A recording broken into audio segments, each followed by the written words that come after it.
Yes then YouTube, the 4-2-3-1, the formation that I like to call your absolute bread and butter. So without any further ado, drop this video a like for me, and if you can hit that subscribe button to my channel, that would mean the world to me. Let's get straight into the custom tactics. For your cheapest and most reliable place to buy FC24 coins, check out mmoexp.com. Link is down in the description below. Use the code WOLF at the checkout for 5% off your order. So you are going to want to use a balance on the defensive style, like I always say, 100%. One thing I will say though, with a 4-2-3-1, because we do have two CDMs, rather than two central midfielders like of a 4-4-2 or three central midfielders of a 4-3-2-1, the central midfielders of a 5-4-1, etc. Because they are CDMs, you can actually afford to be a little bit more aggressive than you would normally be. So because of that, pressure on heavy touch, it's definitely viable. Like, you can use pressure on every touch if you want to, believe you me. But for me right now, I'm really liking balanced, especially when balanced is it's kind of just what it says on the tin. It's balanced. A balanced style where your team presses the ball to the middle of the pitch and your team shape is neutral. I like it because then I feel like I'm in control of where and when my team presses the ball without kind of losing the AI aspect or gaining the AI aspect. I'm in control, and I like that because then if I make a mistake in the defensive structure or the defensive third of the game, that's on me and I can't blame the game at that point. So that's why I always like balanced. The defensive width though is actually quite narrow, so I do go down to 40. Now, like I say in all my videos, the more narrow you are and the more compact you are this year, and it was kind of the same last year actually, the harder you are to break down. So with the 40 defensive width, your left back and your left centre back are very narrow and very nice and compact, not leaving many gaps on that left hand side. Your right back and your right centre back again are very narrow and compact, not leaving any gaps on your right hand side. And also your all four of your defenders, left back, your right back and your two centre backs and your two CDMs are nice and compact in general, making there just less gaps. And when there's less gaps, your opponent has less opportunities to create goal scoring chances in the final third. So you will concede less goals the more narrow and compact you are. So that's why I'm using 40. The defensive depth though, like I've been saying now for the last 2 weeks really, there are two options. Option one is the option that I use, and that is of course the 71 depth. Now if any of you don't know what's happening at this moment in time, when you have your defensive depth up to 71, your team does the automatic offside trap and it automatically presses for you. So it is very, very, very, very OP. Super broken. It's actually probably the most OP I've ever seen it on any FIFA. Like, it is borderline ridiculous and it needs patching ASAP really, but until it's patched I am going to use it. So I am using 71 depth, but one thing I will say though is some of you that are watching my videos, you're probably not interested in actually your team doing the automatic press and the automatic offside trap. If that is you, and of course that may well be quite a few of you, I would recommend 60 depth. Now I would normally recommend 55 depth, but on a 4-2-3-1, because we do have two CDMs, kind of like with the defensive style, because we do have two CDMs rather than actual central midfielders, we can afford to be a little bit more aggressive with our defending than we are normally. So that is why I would recommend the 60 depth. But even again, if that is a little bit too high for you, just lower it down to 55. You probably won't notice too much of a difference, but for me, I am using the 71 depth. It's super OP, super broken. I would be lying to you if I said to you that I didn't use it, because I do use it, you know.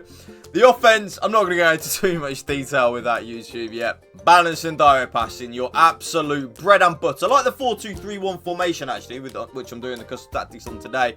It's your bread and butter. It's been OP for many, many, many years now, since they brought it in really, and it's still OP, so I'm not going to bullshit you. I'm going to tell you that's what I'm using.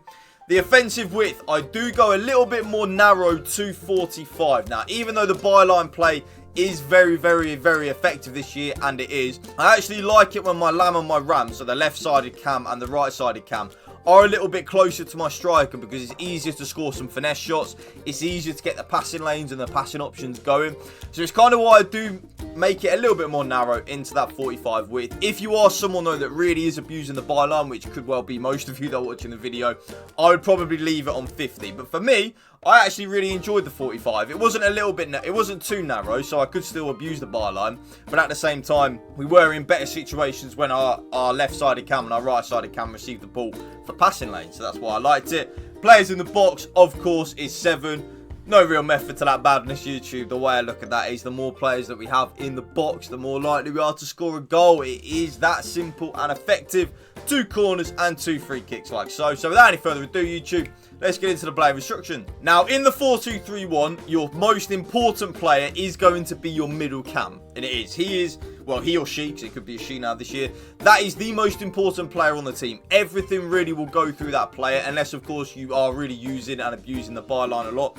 So I would have your best player in that middle cam position, but the striker is also probably just as important as well, and the striker is on stay central and getting behind. Nothing really groundbreaking in that, YouTube. The way I look at that is the player, I need my striker to be making runs in behind, because if they're not, it's going to feel very static. The 4-2-3-1 isn't the easiest formation to attack with anyway. So when we don't have the striker on getting behind, I just feel like we're creating nothing. Because even if the striker makes the running behind, which he would a lot of the time with him being on getting behind, that leaves a lot of nice gaps for the 3 cams to operate in that middle of the pitch. It's just really nice. The stay central, of course, I don't want my striker leaving the width of the 18-yard box. I just don't. I don't want them doing that. That's where I want them to stay, right there in between the width of the 18-yard box. Your absolute bread and butter. Now, all 3 of my cams are on exactly the same thing. So come back on defense and get into the box for cross. All 3 of them, the left-sided cam, the right-sided cam, and the middle cam, are on that. So come back on defense and get into the box for cross. The get into the box for cross, I cannot stress to you how important that is. That just gives us more of that offensive fluidity and offensive kind of off the cuffness, which we need in the attacking third of the game. You know, we sometimes need our attacking AI to help us out a little bit, and having more players in the box is very it's just simple mathematics, really, YouTube. The more players that we have in the box, the more likely we are to score a goal. That's just the way I look at it, and my spreadsheet when I'm doing my custom tactics, they back that up. The more players that I have in the box, the more goals I score. So all 3 of them come back on defense and get into the box for cross. Both my CDMs, to start things off, are on cover centre, but the more defensive minded one, so for me, Jude Bellingham, team of the week, he is on stay back while attacking, because they're then more attack minded CDM. Of course, my Musiala, he is then on balanced attack. The reason being is I want my more attack minded CDM to venture forward a little bit and help out in the attacking side of the game, but also not completely YOLO it, hence why I don't put him on get forward or anything like that. I just leave him on balanced attack, so he'll venture forward a little bit, but he won't be pushing up right by my striker or anything like that, so that's why he's on that. So the more defensive minded CDM, stay back while attacking and cover centre. The more attack minded CDM, just on cover centre. Both of my fullbacks, YouTube, are on stay back while attacking, so I do not attack with my left back and my right back at all, really. I just don't really feel the need when I'm attacking with them at all. I just don't really feel like I need to. And last but not least, my goalkeeper is on comes for crosses and sweeper keeper, and that right there is my updated 4-2-3-1 custom tactics video for you guys. If you did enjoy this video, please drop it a like for me, and if you can drop a comment down below and hit that subscribe button to my channel. Thank you for watching. Remember, spread the love and positivity. PMA, positive mental attitude. Peace out. One love.